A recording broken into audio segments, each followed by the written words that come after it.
Welcome to Flip the Cap, the insurance industry's premier podcast. I'm your host, Kathryn Smith, and I can't wait to pop the top on all things insurance today, sharing important trends, coverage breakdowns, legislative changes, and specialized industry content just for you. On today's episode of Flip the Cap, I'm joined by Canaan Crouch, Managing Director of Jencap Specialty Insurance Services. Canaan also leads our environmental division at Jencap, and when you hear about his background, you're going to understand why. He's dedicated his entire career to the environmental industry. He graduated with a bachelor's degree in geology in 2000, and then soon worked as an environmental consultant and field geologist in California for 5 years. He began his environmental insurance career in 2005, where he spent more than 10 years perfecting his underwriting and leadership craft at the likes of AIG, ACE, and Sullivan Curtis Monroe Insurance Services. In 2015, with his partners, he founded Landmark E&S, which is a specialized wholesaler for environmental insurance.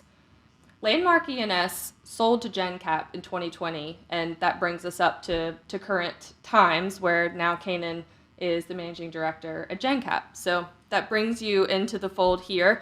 Canaan, you're a highly sought after author, speaker in the environmental space, and I'm so excited to dig into some of the trends and things that are happening in the environmental insurance world. So let's pop the top and Sounds dig good. in. Cheers. Cheers. Do we toast and then open? Well, that's the wrong order, really, but. Very good. We can toast again now that we're open. And then I messed it up again because I drank. All right, so I want to start with this geologist thing. Very good. So rarely do kids wake up and say, I want to be an insurance agent when I grow up. But even more rarely do they typically, in their young adult years, say, I want to be a geologist and I want to go to college to study geology. In my school, that was, rocks for jocks, which I'm sure you've heard before. So Once or twice. what interested you in this field and what got you into it from the beginning? Yeah. I've always had an interest in environmental affairs, and I've always been environmentally conscious. To be honest, what got me into geology was fear of organic chemistry. So, Okay. I took one class of geology because the description was surrounding earth sciences, and I've always had a strong interest in that field. So you started as a field geologist. That obviously didn't stick. What was that transition of, okay, this is great, but I want something more? Yeah, I enjoyed my time starting as a geologist. First couple of years were really fun because I'd be out on the back of a drill rig, doing real science. At least I felt like I was doing real science. But after a while, it got a little bit routine, and I found myself starting to kind of crystallize what I actually wanted to do with myself.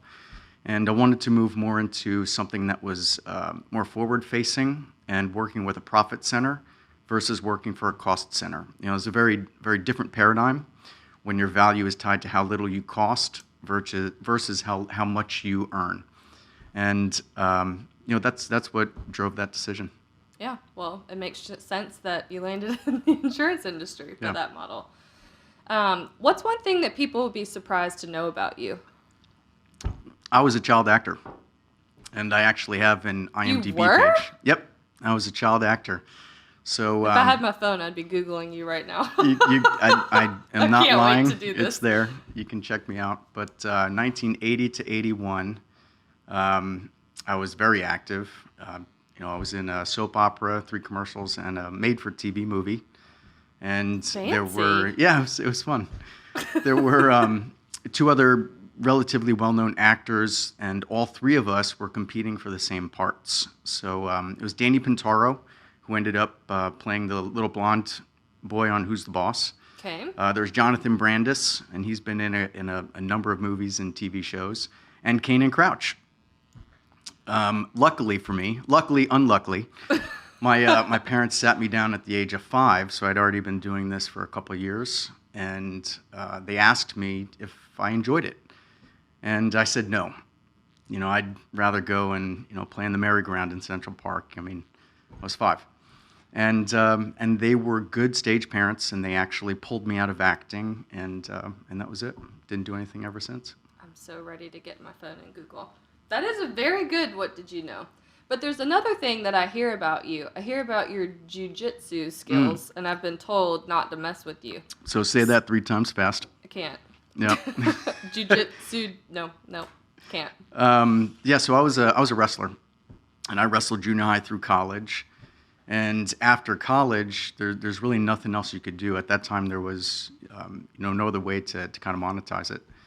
And ended up just doing club sports, started doing some judo. And then I got into Brazilian Jiu-Jitsu as just a natural evolution from doing wrestling and judo. So I've been active in Brazilian Jiu-Jitsu now for 23 years. And over the last 10 years, have been a pretty faithful student with Gracie Baja. Interesting. All right. Colleagues, clients, friends of Canaan, you heard it here. Don't mess with them. What do you think is the most interesting part about your job? I like the risk analysis, and specifically, I gravitate towards finding underwriting of site pollution policies. Pretty interesting. You get involved with many aspects of a deal. It's always with some larger property transaction. So there's many different stakeholders. You have lenders involved, you have the buyers, sellers, and then of course the attorneys. We work a lot with specialty environmental attorneys. And it becomes quite fascinating when you're working through negotiating language changes. Specifically with that product, at least 9 out of 10 policies are pretty highly manuscripted. So it becomes a lot of fun hacking up the policy language and then rewriting it together with all the stakeholders. So many people in the insurance industry are generalists, or they underwrite many different lines of coverage in many different industries. What is it about environmental insurance you've truly spent your entire insurance career doing it. What is it about environmental specifically that you enjoy? It's very multidisciplinary. In the environmental marketplace, we don't solely focus on monoline insurance products like contractor pollution or site pollution policies, but we also write package policies as well. So we do get involved with the greater world of insurance, with analyzing and underwriting and brokering general liability policies and excess policies, auto, work comp, so on and so forth. So what I think is unique about environmental insurance in particular is it is so multidisciplinary, and it crosses so many boundaries just within the insurance industry itself. Got it. With environmental, you've seen it all. What would you say is the number one most common misconception working with retail agents when it comes to environmental insurance coverage? Yeah, I will say environmental insurance selling environmental insurance is really more of an education process. You're educating not only your agents, but also your buyers. Commonly, people will send us submissions and they'll say, hey, this has an environmental exposure. I'm looking for a package product. Unfortunately, you can't do that. Environmental carriers require that anywhere from a minimum of 25% to a minimum of 50% of revenues are attributed to environmental services or environmental products.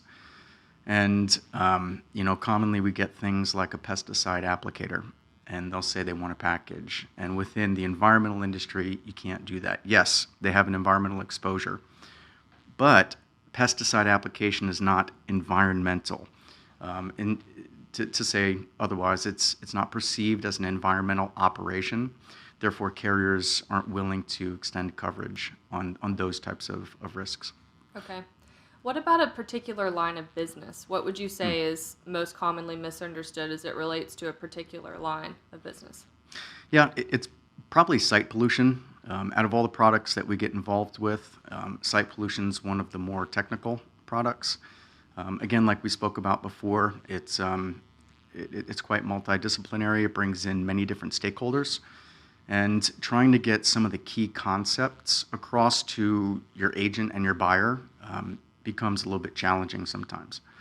For example, it is possible to cover pre-existing pollution conditions. And what that means is a pollution condition that commenced in whole or in part prior to policy inception. Contrast that to new conditions, and that would be a pollution condition that commences in its entirety subsequent to policy inception. The greater insurance industry is really focused on new conditions. In other words, we're looking to cover prospective risk, what hasn't happened yet. With site pollution, you can cover something that's already happened, but perhaps not discovered. So understanding that concept of pre-existing as well as known versus unknown, so whether it's discovered or not, and then how do you craft language around that simultaneously balances the risk tolerance of a carrier versus the needs of your buyer. So it becomes quite interesting and fun. Well, and everything that you're saying is all the more reason why retail agents, if they don't specifically specialize in environmental insurance, it's all the more reason why they need to work with a wholesaler like Jencap, who does have true specialists and can help them navigate everything that you just said, which I feel confident is not common knowledge for your average retail agent. Yeah, absolutely. Many times I've done policy reviews, and I've had those conversations when a placement was done with obviously another broker. The expectation is they had pre-existing conditions, but they didn't understand perhaps how a retro date worked or how the language articulates with when a pollution condition might have originated. And I've had to be in the position to tell them, I'm sorry, but you've purchased something that isn't what you expected.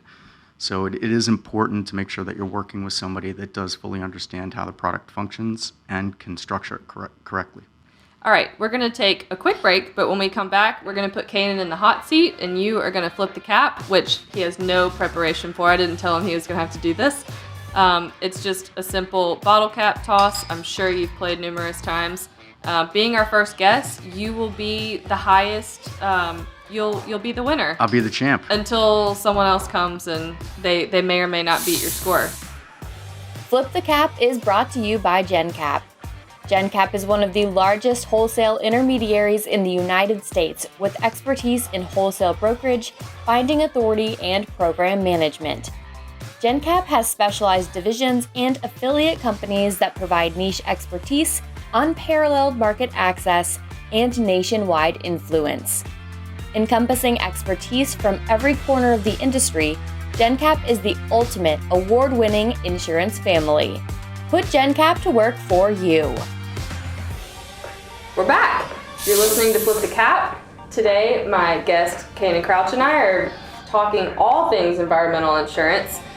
Up next, you're going to hear a huge announcement that you're going to hear here first about a new program that they're launching at Jencap. But first, we're going to put you in the hot seat. In the hot seat? I'm just inching my way closer. Flip the cap with us. So you are the first person on the leaderboard, aka there is no leaderboard, but the next time we have a special guest, they will have to live up to your standards of how many times it takes for you to flip the cap into the cup. So I'm ready. Without further ado, let's now, see. Where's that line? I have to be back here, or can I get all the way here? No, don't be a cheater. All right, let's make sure this is in the center of the table. I think you're good. All right, let's see. All right. You can do this. Is there a mercy rule? We'll know it when we see it. All right. You're doing way better than I would do. How much film do you have? Plenty. Good job! That was way less than I thought it was going to be. Awesome. 6 tries. Well done. Very good. All right. So as much as I'm sure you love being told that you have to play a game on the fly in front of our entire audience, we're gonna kill it. No more games. I promise. We're just gonna sit down and keep talking about some of the trends that are evolving in the environmental insurance world. And I know you have a big program announcement. Sounds good. Let's do it. Okay. So let's pause and take it all the way back to the birth of environmental insurance, because I mean, really that occurred in the 80s. So you've really seen and been a part of the evolution of environmental insurance from the beginning. So talk to us about the birth and inception of what really predicated the need for environmental insurance from the beginning, and then what that evolution has looked like over the course of time since inception. Yeah, absolutely. So maybe just a little bit of perspective to kind of set up the conversation. Liability policies insure against some kind of negligent act, and there's got to be some law that is tying in the liability or creating the scheme of liability. Perhaps that's case law, perhaps that's contract law, or it's statute. With environmental matters, what created the scheme of liability would be statute. So that would be the promulgation of RCRA or CERCLA in the late 70s to 80s. And then, of course, all of the subsequent amendments there, too. So there was already this structure in place to attach and allocate liability to an entity. And after a couple of years, some companies realized that they were starting to receive claims that were now citing statute that had recently been promulgated.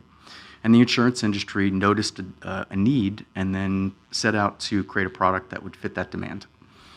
What really gave the environmental insurance marketplace legs was ISO's recommendation for the total pollution exclusion in the general liability policy in 1986. Okay. Once you had all of the carriers start to take up that recommendation and include those total pollution exclusions in their policy, whether they used an ISO form or a proprietary form, that's when you had the environmental insurance market that had already been created a couple of years prior to, that all of a sudden started to pick up steam. And it's evolved into what we have now, which is a multi-billion-dollar industry. What have been some of the challenges you've seen over the last 30 plus years in the environmental industry? Changing regulations, that's something that's always going to affect us. So, for example, we've talked about it in other encounters. The issue of PFAS is now starting to create some concern, some significant concern right now, because we are anxiously anticipating promulgation of action levels by the EPA. Once that happens, you'll see a number of suits or a number of allegations of liability that are all tied to PFAS. Some other things, mold. So mold, originally when I started in environmental insurance, they would use the moniker mold is gold. Obviously from the perspective of plaintiff attorneys, because it was definitely scary to property owners that had a mold exposure. But it did create some opportunities for environmental insurance to start to fit that need. If we're looking at mold in particular, you fast forward now, and carriers are now starting to ratchet down the type and extent of coverage that they will offer specific to mold risks. For example, hospitality, finding coverage for mold on hospitality risks like hotels is becoming increasingly more difficult. Or based on where your hotel may be located, for example, if it's within a mile of a coast, again, that's becoming much more difficult to secure meaningful coverage. What about climate change? I mean, I know climate change that's such a loaded two-word concept, and there's so much there, but from sea level rise to new extreme heat to changes and trends of major disasters and secondary perils and wildfires and floods. I know that so much of what we're seeing in terms of climate change trends in the United States and honestly worldwide is having a significant impact, has to, on, even if it's on the insurance radar of how they're doing their risk modeling. For, like you said, sometimes environmental insurance is for what's to happen in the future, not for what's happened in the past. But what are some of the places that climate change is going to impact the environmental insurance, and are you already seeing it? Yeah, so I'll answer that backwards. Okay. Are we already seeing that? To be honest, not really. Where I think it's going to start affecting some of our policyholders would be those that carry a site pollution policy. For example, when you have sea level rise and you've got certain storm events, especially if you have sea level rise and you're located along the coast with a storm event and perhaps a high tide or a king tide, now you've got significant flooding. And if that flooding starts to enter commercial buildings, soak into some of the wood or the drywall or even furniture, you've now got a water intrusion exposure that could result in mold. Another example could be, for example, if you have large quantities of material that are stockpiled on a site and you have flooding incidents, there might be some kind of contamination of that material on your property, rendering its use not appropriate for whatever the purpose might be. For example, if you have stockpiled 2x4s and now you've got water that intrudes into that wood, perhaps you can't use it as a building material.